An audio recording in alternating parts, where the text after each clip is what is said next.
Ada dua bacaan yang ingin saya bacakan kepada Ibu Bapak, yang nanti barangkali akan diperluas ke bacaan yang berikutnya. Saya akan membacakan lebih dahulu Roma yang ke-6.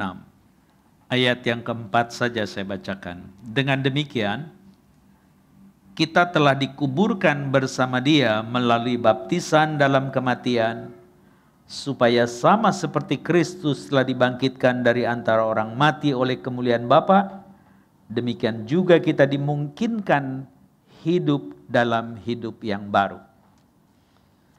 Bagian yang kedua adalah 2 Korintus yang ke-5. Saya akan membacakan ayat yang ke-13 lebih dahulu.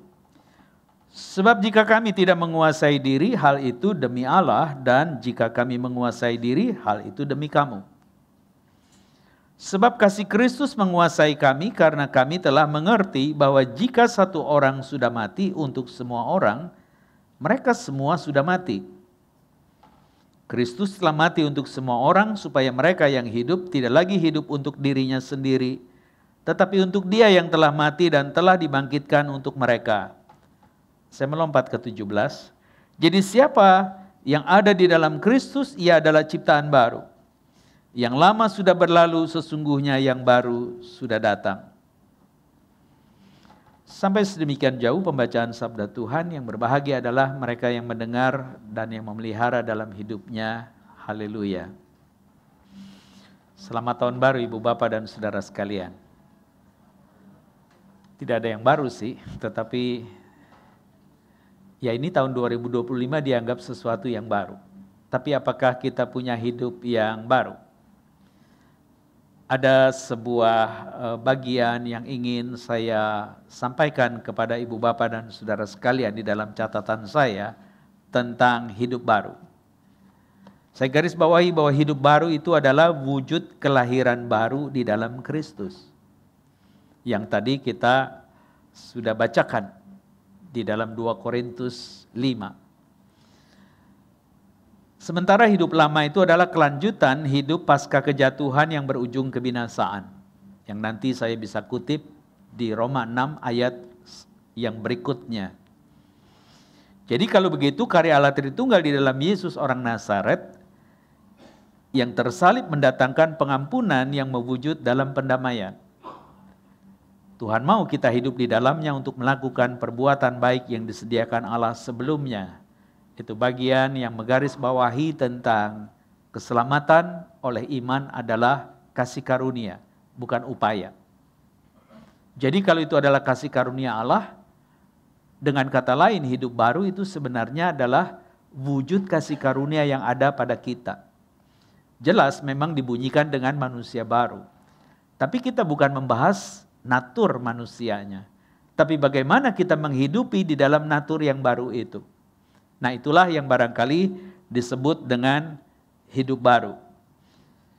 Jadi kalau begitu apa perbedaannya manusia baru dan hidup baru?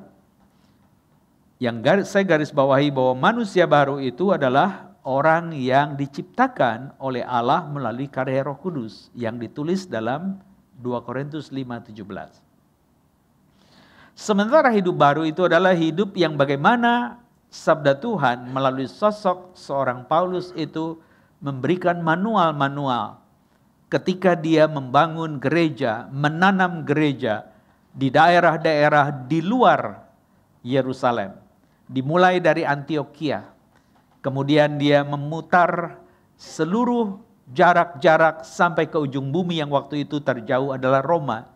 Jadi lingkaran pertama itu sekitar Galatia, Iconium, Listra, Derbe, area Galatia. Lalu radius yang lebih jauh lagi, perjalanan yang kedua, dia sampai kepada area Efesus dan Korintus. Di sana ada beberapa gereja yang akhirnya dicatatkan di Asia Kecil. Sesudah itu dia ke lingkar yang ketiga, lebih jauh lagi, Makedonia. Mendapatkan Berea, Tesalonika, Filipi, dan dari situ dia menanamkan gereja yang ada tulisan suratnya, Filipi, Tesalonika. Sementara di Asia Kecil ada Efesus, ada Kolose. Dan sampai yang ujung itu Roma. Lebih tepatnya barangkali ini bukan surat kepada jemaat di Roma, tetapi ini adalah tulisan karya kristalisasi dia yang mengenal akan kasih karunia Allah di dalam Injil. Sementara dia sangat menguasai hukum Taurat Musa, karena dialah pelanjut daripada Gamaliel yang menjadi pemimpin umat Israel melalui aliran ajaran yang disebut dengan Yudaisme. Sementara Yudaisme itu harusnya selesai, harusnya ketika Yohanes Pembaptis berkata, kerajaan Allah sudah dekat. Dia datang dan sambutlah melalui pertobatan. Dan ketika engkau mau menerima janjinya di dalam pertobatan, engkau memeteraikan dirimu melalui sebuah pengakuan. Dan disitulah yang disebut dengan baptisan air Yohanes Pembaptis. Ada satu kutipan yang bagus dari seorang, silakan ditayangkan. Seorang filsuf dari Austria. Ludwig Wittgenstein. Dia belum, yang tadi aja. Dia katakan bahwa bagian dari hidup yang baru itu adalah sebuah konfesi. Konfesi itu punya padanan dengan acknowledgement, ya, dengan sebuah pengakuan, mungkin deklarasi, ya. Tetapi kalau konfesi saja, tidak ada embel-embel yang lain, ada konotasi bahwa itu adalah pengakuan dosa. Confession of sin. Jadi dengan kata lain, pengakuan apa yang sebenarnya engkau dan saya ingin dasari untuk memulai hidup yang baru?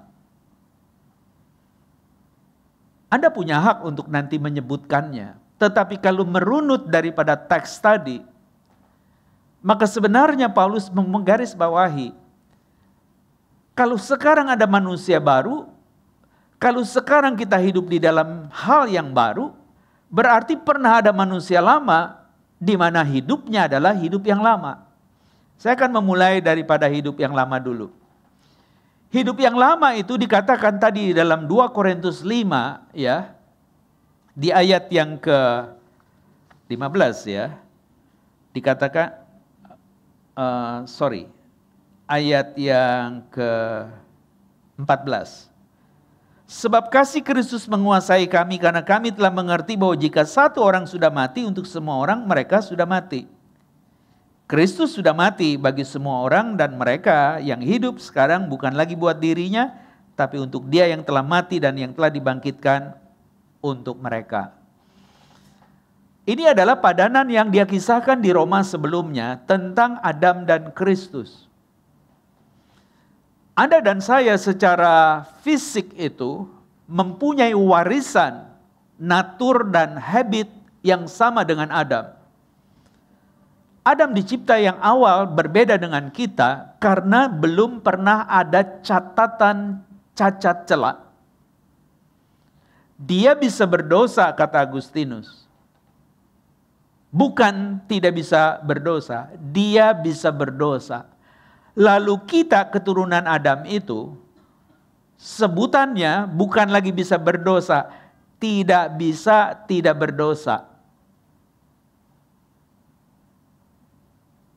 Yang di dalam bahasa Latin itu non posse non peccare.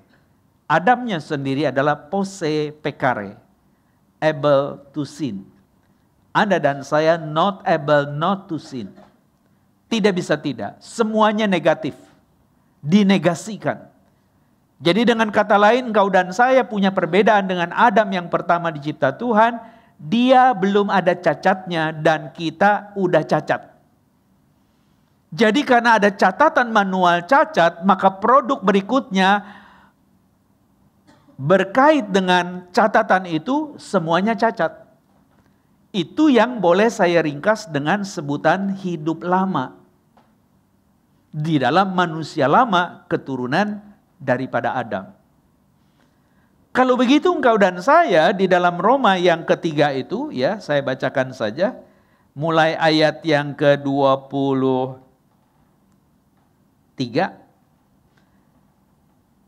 Karena semua orang telah berbuat dosa dan kehilangan kemuliaan Allah, dan oleh anugerahnya telah dibenarkan dengan cuma-cuma melalui penebusan dalam Kristus Yesus.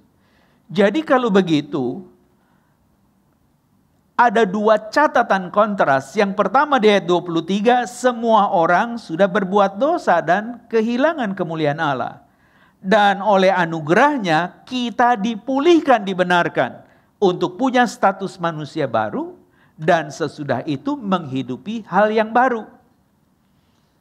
Di dalam Roma 6 ayat 4 tadi dikatakan, ya, Roma 6 ayat 4 tadi itu dikatakan, dengan demikian kita telah dikuburkan bersama Dia melalui baptisan, karena menjelaskan di 3 ayat sebelumnya.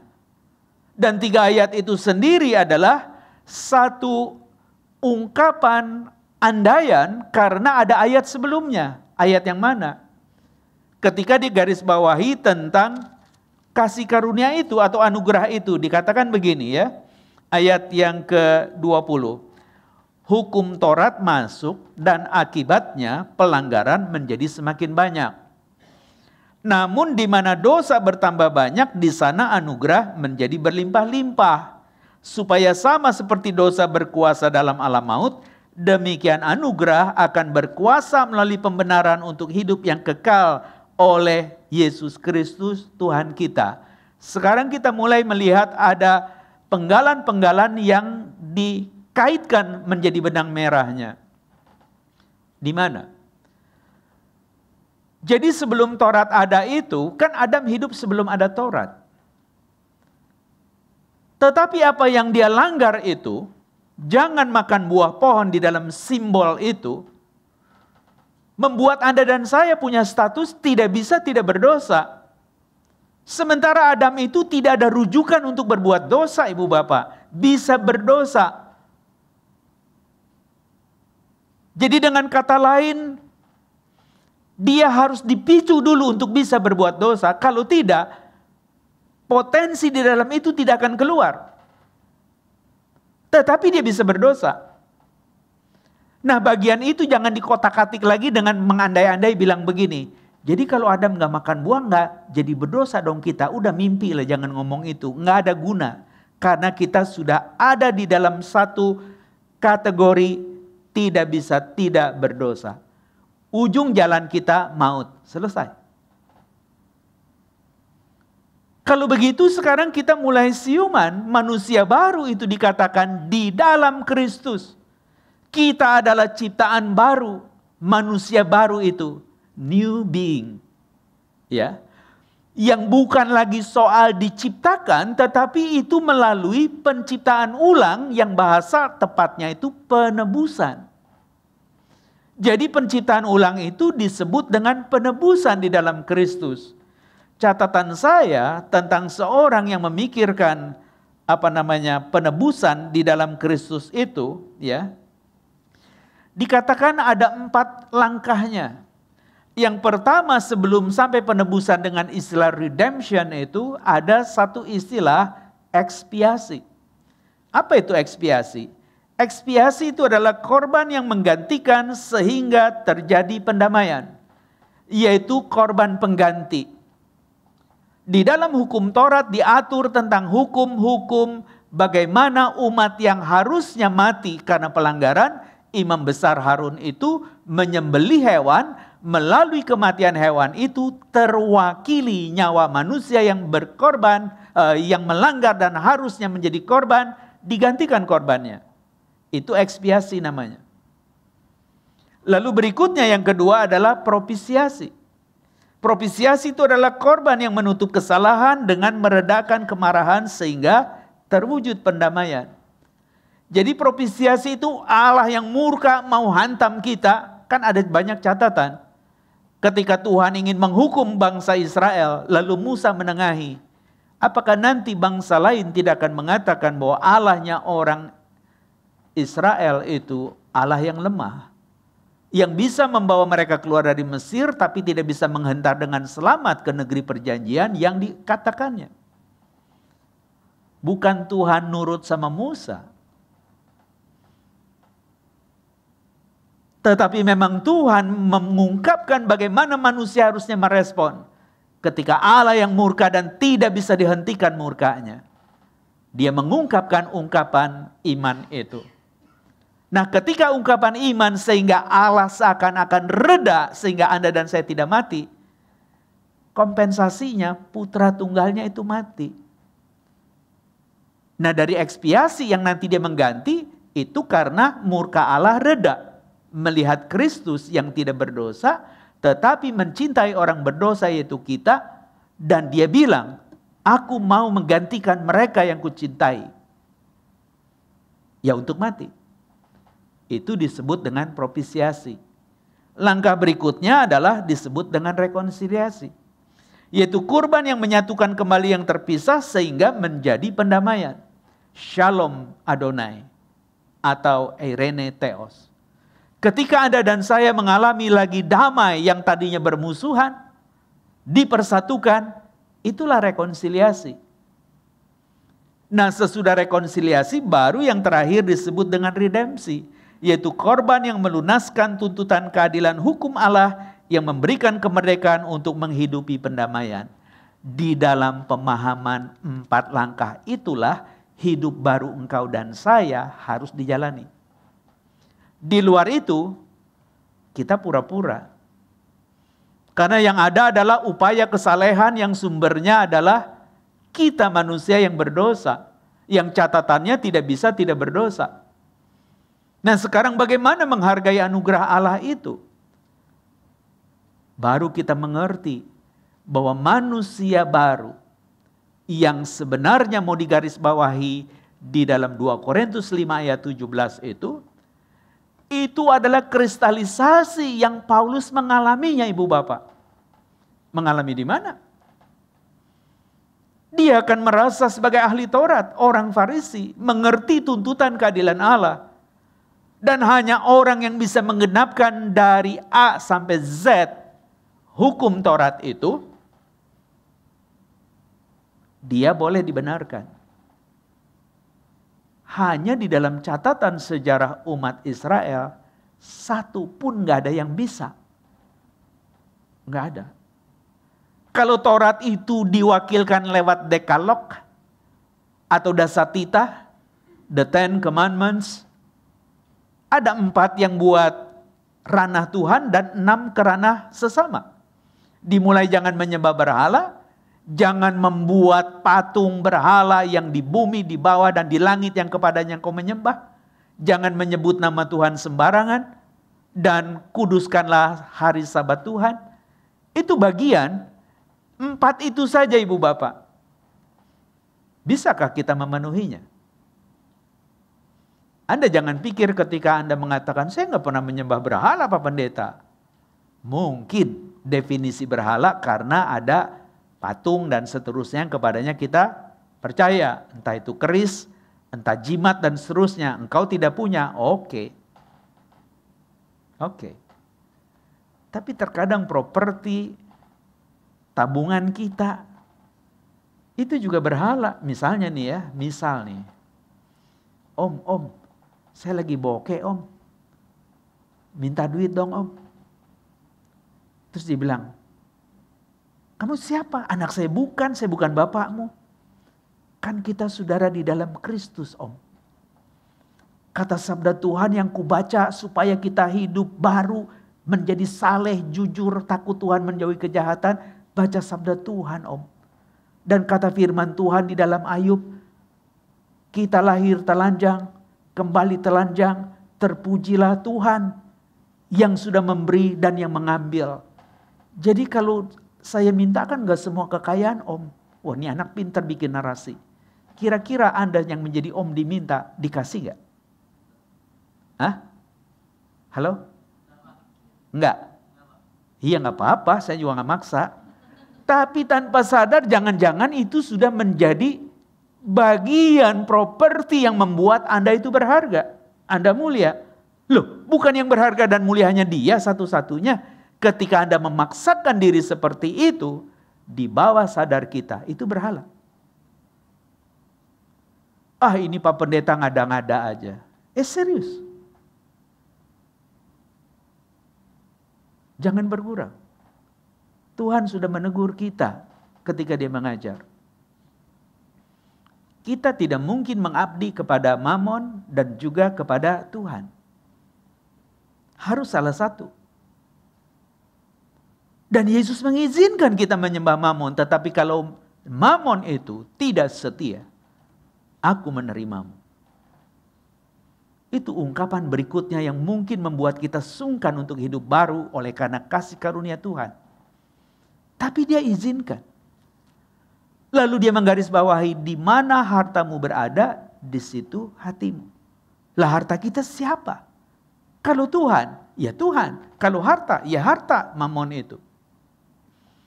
Dan banyak sebutan-sebutan Mamon di dalam Injil yang porsinya tidak kecil untuk mengingatkan Anda dan saya. Jangan-jangan dia sudah berubah rupa menjadi berhala baru kita. Ibu bapak dan saudara yang dikasihi Tuhan, kalau memang kita tidak melakukan itu, sekarang 6 yang kesesama. Dimulai dari hormatilah orang tua. Karena dari mereka beranak pinak untuk menggenapkan tuntutan atau lebih tepatnya perjanjian penciptaan di mana Adam sebagai kepala perjanjian. Beranak cuculah, penuhi bumi, kembangkan dan kuasai. Karena itu privilege yang kuberi sebagai wakilku di bumi, kata Tuhan. Kejadian 1:28. Karena engkau dicipta menurut gambar dan petaku, tunjukkan. Kalau kita sampai di titik itu dan tahu, berarti engkau dan saya harus beranak pinak lewat orang tua. Supaya beranak pinak jangan dibunuh. Oh enggak dibunuh, tapi berzina, dibasmi juga dengan konsekuensi hukum Tuhan, karena yang berzina harus mati. Dan akhirnya Anda dan saya bisa menghormati orang tua, tidak membunuh, tidak berzina, tapi suka nyolong. Kan gak bisa memenuhi tuntutan hukum Taurat itu. Jadi mana saja yang tidak bisa kita penuhi, tidak akan pernah dibenarkan. Nah Paulus itu mengalami itu ibu bapak. Sampai-sampai ketika Yesus memanggil dia, bukan karena dia berniat baik sebenarnya, tapi dia ingin menghabiskan pengikut Kristus, pengikut jalan. Ketika dia pergi ke Damaskus, ibu kota Libanon yang sekarang masih tempur itu, dia berjumpa dengan Yesus. Namanya dipanggil, dia melihat kemuliaan Kristus yang bangkit itu. Dan Yesus mengatakan, aku mau memakaimu. Pergi kepada cerdik cendekia, pemimpin-pemimpin negeri, supaya mereka mengenal aku. Jadi Paulus mendapat tugas itu. Dan ketika Tuhan melengkapi dia menyiapkan diri, enggak tanggung-tanggung ibu bapak, 14-an tahun. Baru dia menjadi utusan Kristus. Sekarang banyak orang jadi pendeta itu kecil. Studi S1 4 tahun, jadi pendeta 4 bulan saja.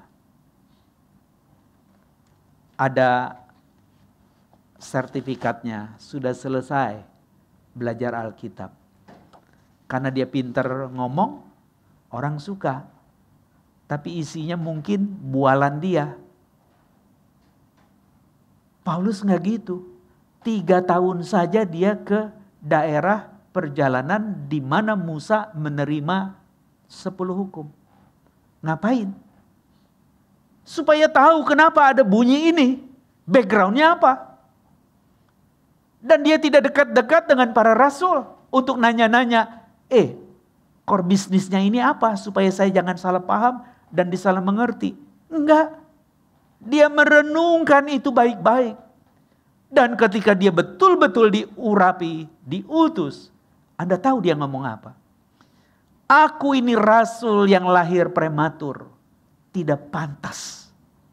Yang lain itu melakukan kebaikan, batinku melakukan yang buruk. Maka di dalam bagian surat Roma yang kelima itu, sesudah dia mengatakan dibenarkan oleh kematian Kristus, dan dia mengatakan kalau dari tuntutan Taurat orang berbuat dosa sebanyak-banyaknya, kasih karunia Tuhan itu cukup. Bukan supaya engkau dan saya berbuat dosa lebih banyak. Bukan, karena memang sudah seperti itu. Tapi dia mau mengatakan, sebesar apapun dosamu, datang. Anda mengatakan dengan sebuah konfesi. Karena itu bagian dari hidup baru kita. Dan ketika kita bisa mengatakannya, dia mengampuni. Dan pada gilirannya kita tahu mengapa dia mengampuni dengan menebus. Karena dia sudah mendamaikan. Kenapa dia mendamaikan? Karena ada korban yang meredakan tuntutan keadilan Allah dengan murka yang besar. Karena dia menggantikan kita dengan ekspiasi. Maka ada ekspiasi, propisiasi, rekonsiliasi, baru redempsi. Itu bagian dari seorang teolog yang mengingatkan Anda dan saya tentang dibenarkan oleh Allah.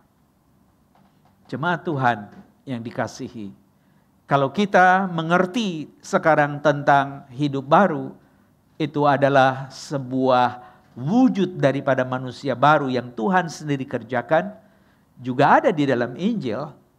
Ketika Nikodemus bertanya tentang kerajaan sorga, maka Yesus mengatakan, engkau juga kan orang Farisi yang ngerti Taurat. Kenapa tanya lagi bagaimana muridmu kalau gurunya bingung? Nikodemus tidak merasa tersinggung karena memang dia guru yang bertanggung jawab.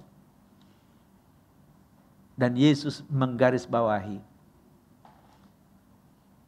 sebagaimana engkau tidak mengerti dari mana angin dan kemana perginya, demikianlah roh yang melahirbarukanmu. Engkau tidak tahu. Tapi ketika engkau menerimanya, maka engkau akan memilikinya. Itu Yohanes 3 dan 7. Dan kemudian barangkali saya akan bacakan di 1 Petrus 1 ayat 3 saja. Yang tadi Yohanes 3 ayat 3 dan 7 saya tidak perlu bacakan, tapi poinnya adalah tentang kelahiran baru. 1 Petrus 1 ayat 3. Dibilang begini, terpujilah Allah dan Bapa Tuhan kita Yesus Kristus yang karena rahmat-Nya yang besar telah membuat kita lahir kembali melalui kebangkitan Yesus Kristus dari antara orang mati kepada hidup yang penuh pengharapan. Jadi ketika ayat 4 Roma 6 tadi saya garis bawahi, dia mengatakan tentang pembaptisan yang sebenarnya sudah dijalankan oleh Yohanes Pembaptis, itu adalah baptisan pertobatan yang isinya adalah kita mematikan seluruh unsur-unsur non pose non pecarenya Adam itu yang jatuh dalam dosa, terputus, dan pada waktunya karena konfesi itu engkau dan saya boleh memiliki natur baru dan hidup yang baru. Dan hidup yang baru itu adalah dibentuk Tuhan dalam hidup baru itu. Yang kedua, kutipannya,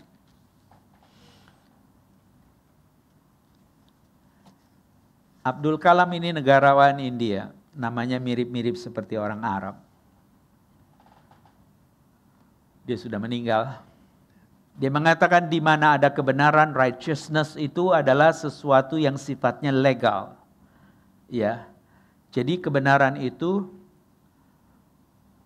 bisa menjadi tzedek di dalam bahasa Ibrani maupun dike di kayu sune di dalam bahasa Yunani. Dua-duanya punya istilah yang sama, yaitu hukum. Yang kalau dalam bahasa perjanjian baru dengan sebutan Taurat, hukum Tuhan. Dia berkata bahwa di mana ada kebenaran di dalam hati seseorang, maka akan ada keindahan di dalam karakternya. Dan ketika ada keindahan di dalam karakter, di sana ada keselarasan di rumah. Tidak bising, tidak banyak ribut suami istri, orang tua anak. Dan di mana ada harmoni katanya, di dalam rumah, maka ada keteraturan di dalam masyarakat, bangsa. Dan kalau ada keteraturan di satu masyarakat atau bangsa, akan ada damai di bumi, di dunia. Jadi dengan kata lain, ketika hidup baru Anda dan saya punya tujuan, yaitu memberikan damai Tuhan. Sehingga penutup daripada 2 Korintus 5 ayat yang ke-21 ya, dikatakan begini. 23 kali ya. Saya bacakan saja.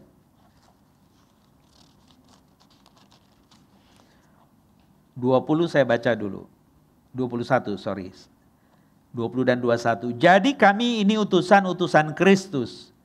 Sebab Allah menasihati kamu dengan perantaraan kami dalam nama Kristus, kami meminta kepadamu, berilah dirimu didamaikan dengan Allah.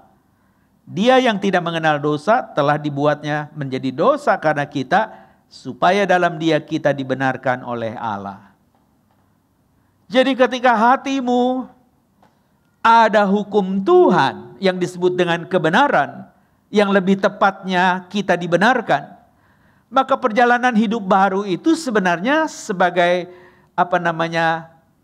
kaitan dengan teologi sistematika, dia adalah di titik di mana seseorang yang percaya kepada Yesus di dalam Kristus dia dibenarkan sekaligus dikuduskan, maka dia akan mengalami proses pengudusan sampai dia datang. Dan ketika datang kita dimuliakan. Jadi dari dibenarkan sampai dimuliakan, dua titik itu dihubungkan dengan sebuah proses hidup baru yang disebut dengan pengudusan. Hidup di dalam kekudusan Allah. Nah, Anda sudah tahu hidup kekudusan itu seperti apa. Kitab suci nggak kurang-kurang istilah-istilah kekudusan.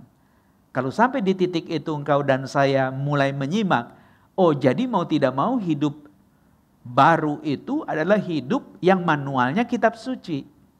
Hidup baru itu menjaganya dengan doa. Di sekolah minggu diajarin itu kan. Baca kitab suci, doa tiap hari, doa tiap hari, doa tiap hari. Baca kitab suci, doa tiap hari kalau mau tumbuh, gitu kan ya?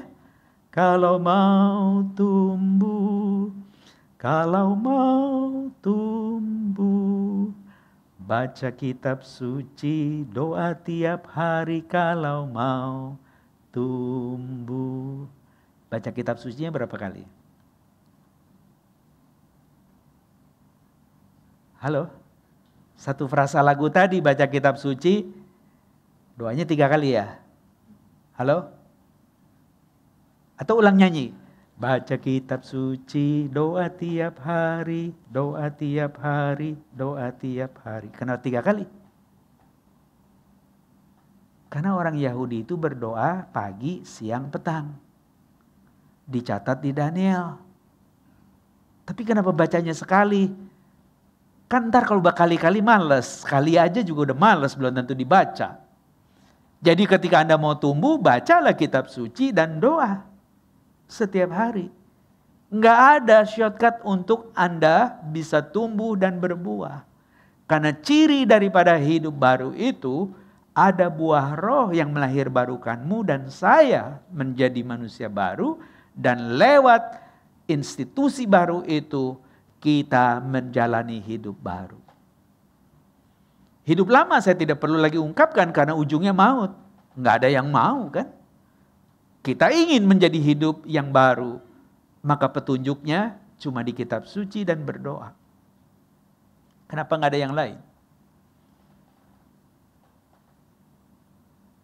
Itulah filosofi gereja mula-mula. Mereka berkumpul untuk mendiskusikan pengajaran para rasul. Terus apa lagi? Halo? Kedua, mereka melakukan sakramen. Itu roti tentang tubuh Kristus yang diajarkan melalui pengajaran para rasul. Lalu apa lagi? Dan mereka berdoa. Jadi ketika mereka berhimpun di rumah-rumah, mereka mengajarkan apa yang Yesus sudah katakan dan teladankan. Dan berikutnya, dia mengingatkan, inilah inti pengajaran, pengorbanan Kristus. Supaya engkau tidak lagi hidup di dalam hidup yang lama, tapi yang baru. Maka engkau berdoa. Dan selalu doa itu menjadi energi positif yang membuat gereja terus bertumbuh. Dalam kesimpulan bahan saya ini, maka engkau dan saya boleh hidup baru karena karya Kristus yang sudah menggantikan kita, yang meredakan kemarahan Bapa, dan yang sudah memberikan rekonsiliasi, dan pada gilirannya dia menebus kita. Dan dengan cara itulah engkau dibenarkan. Maka di Roma 5 dikatakan, Yesus sudah mati ketika kita lemah. Masih lemah. Yesus sudah mati ketika kita berdosa. Bukan berbuat baik. Dan Yesus sudah mati ketika kita masih menjadi musuh Allah. Jadi kalau hari ini engkau percaya Sang Gembala Agung menyerahkan nyawanya untuk menjadi juru selamat kita, hidup di dalam pembaruan, sesungguhnya engkau adalah sahabat Allah. Kalau engkau sahabat Allah, hindari jebakan dosa. Dan supaya engkau dinamis, bisa melawan dosa, maka engkau harus kuat di dalam Dia. Dan kekuatan itu hanya dimungkinkan kalau kita tumbuh. Di luar itu tidak mungkin. Saya berharap ini bisa mencerahkan Anda dan saya. Kenapa? Karena dari Abdul Kalam mengingatkan tentang apa yang disebut kalau ada hukum Tuhan di dalam hati, menjadi indah di dalam sikap, perilaku, karakter kita. Dan ketika karakter itu indah ada, dia mendatangkan harmoni dalam rumah. Dan kalau itu ada di rumah, dia akan mendatangkan lagi bagian yang dikatakan ada keteraturan di masyarakat. Dan kalau keteraturan itu ada, dia akan mendatangkan damai. Dan hidup baru yang penuh damai itu adalah hidup yang menunjukkan buah-buah roh.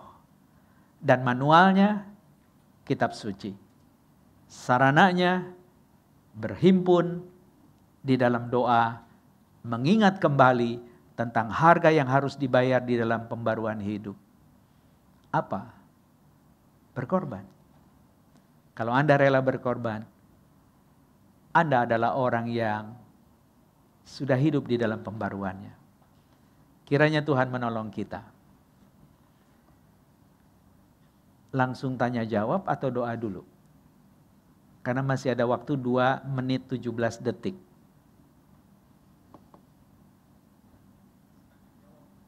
Langsung ya? Oke.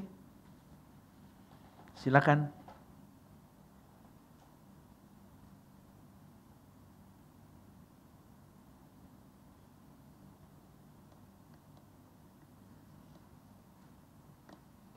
Kalau nggak ada pertanyaan, saya tutup. Ada?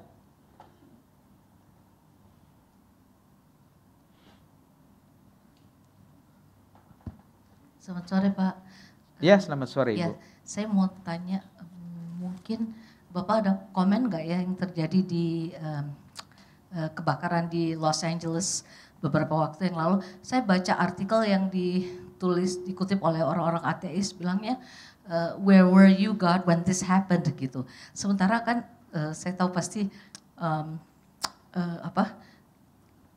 kecelakaan atau bencana alam yang terjadi itu kan untuk memberikan pertobatan, khususnya mungkin untuk orang-orang ateis atau orang-orang yang belum bertobat, apalagi kejadiannya di dekat Hollywood situ yang orang-orangnya yang benar-benar ya mungkin udah lupa dengan Tuhan gitu. Menurut Bapak, komen dari Bapak apa? Terima kasih. Oke. Pertama, saya belum pernah ke Los Angeles kecuali LA Lenteng Agung. Tapi oke. Teman saya ada di sana, dan dia berkata bahwa area itu memang area gersang dan mudah terbakar, flammable place, panas. Itu satu poin. Poin kedua, ketika ada percikan api, itu ada angin yang begitu cepat. Kecepatannya itu kira-kira saat itu 100 km per jam. 100 km per jam. Kira-kira seperti tadi saya dari Kelapa Gading kemari, 100 km per jam. Melanggar ya, mesti 80 ya. Karena kalau saya nggak 100, saya nggak nyampe sini. Karena saya ngepas tadi keluar Kelapa Gading itu 3 kurang 10 kalau nggak salah. 3 kurang 10. Jadi saya buru-buru supaya sampai di sini.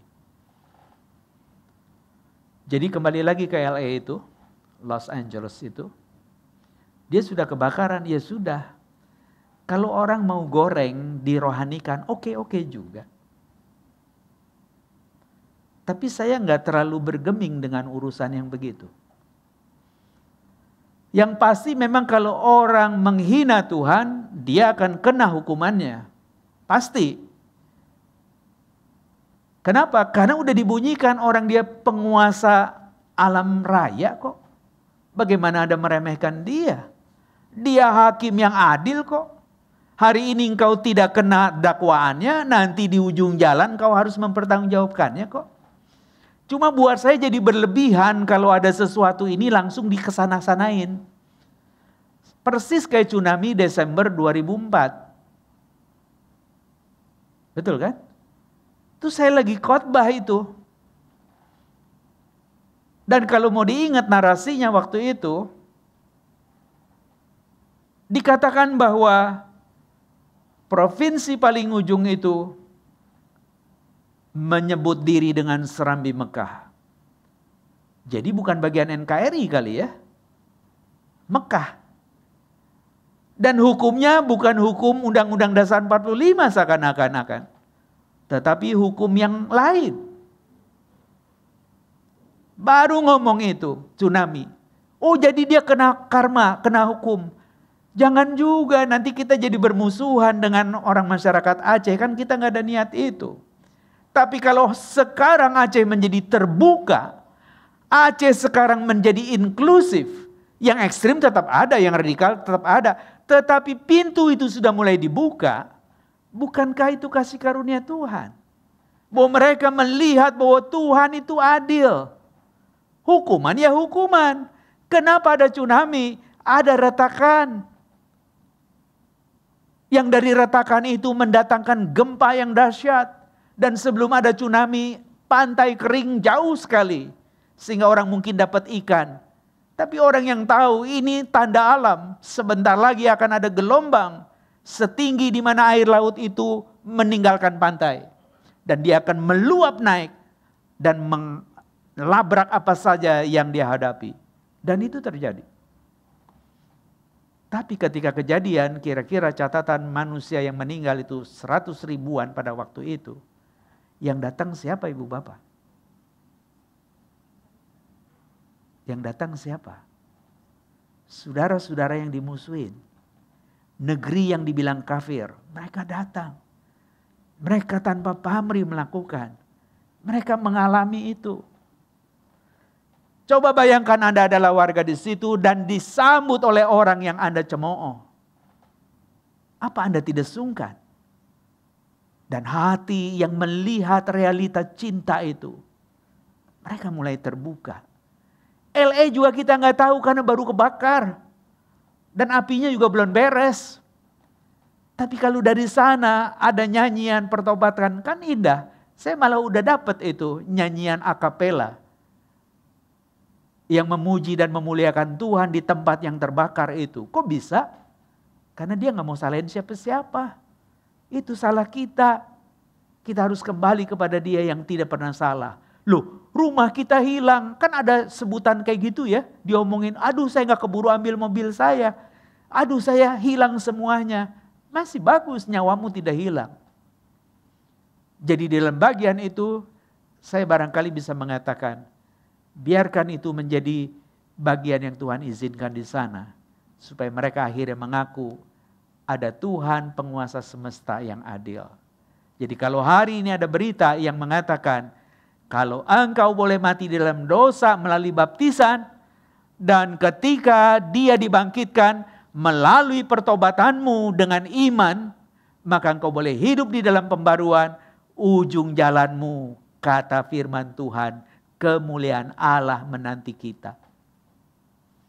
Karena kehinaan manusia sudah dikubur lewat baptisan. Oh, jadi baptisan menyelamatkan. Itu tanda orang yang diselamatkan. Oh, jadi Bapak mau mengatakan baptisan belum tentu menyelamatkan.